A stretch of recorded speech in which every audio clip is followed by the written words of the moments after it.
প্রতিদিন আমরা যে সয়াবিন তেল খাচ্ছি অনেকেই জানি না কিভাবে তৈরি করা হয় এই তেল। সয়াবিন আসলে একটি শিম জাতীয় উদ্ভিদ। সারা বিশ্বে বিশেষ করে মার্কিন যুক্তরাষ্ট্রে এটি ব্যাপকভাবে চাষ করা হয়। ক্ষেত থেকে সংগ্রহ করার পর সয়াবিন বীজগুলো পরিষ্কার করে ছোট ছোট টুকরো করে ভাঙা হয়। এরপর হালকা গরম করা হয়। এরপর হেক্সেন নামক এক ধরনের রাসায়নিক দ্রব্য ব্যবহার করা হয়। এই দ্রব্য সয়াবিন টুকরোগুলো থেকে তেল শুষে নেয়। হেক্সেন মানুষের ত্বক ও চোখ শ্বাসতন্ত্রে জ্বালা সৃষ্টি করে।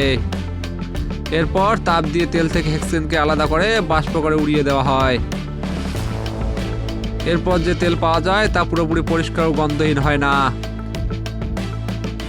তেলকে পরিষ্কার গন্ধহীন ও স্বচ্ছ করার জন্য ধাপে ধাপে ব্যবহার করা হয় phosphoric acid, soybean hydro oxide ও ব্লিচিং ক্লে।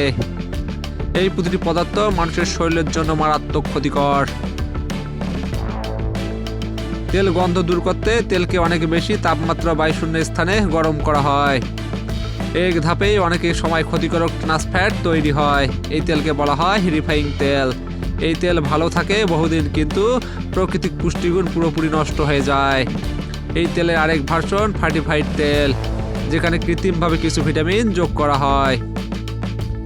100 বছর আগে আমাদের দেশে নিজের হাতে বা ছোট ঘানিতে বীজ পিষে তেল তৈরি করা হতো। তখন আমাদের দেশে মূলত সরিষার তেল, নারকেল তেল, ঘি এবং মাখন রান্নার জন্য ব্যবহার করা হতো। এতে ছিল না কোনো রাসায়নিক, পুষ্টিগুণ ছিল অনেক বেশি। দ্বিতীয় বিশ্বযুদ্ধের পরে প্রচলন হওয়ায় রিফাইং সয়াবিন তেল বেশি খেলে কোলেস্টেরল বাড়ে এবং হার্টের ক্ষতি হয়। এই তেল থেকে কিছু ক্ষেত্রে গরুর চর্বির তেলও অনেক ভালো। তাই তেল কেনার সময় চেষ্টা করতে হবে কম প্রক্রিয়াজাত তেল কিনতে, যদিও সেগুলো রিফাইং তেলের চেয়ে একটু বেশি দামি হলেও স্বাস্থ্যকর।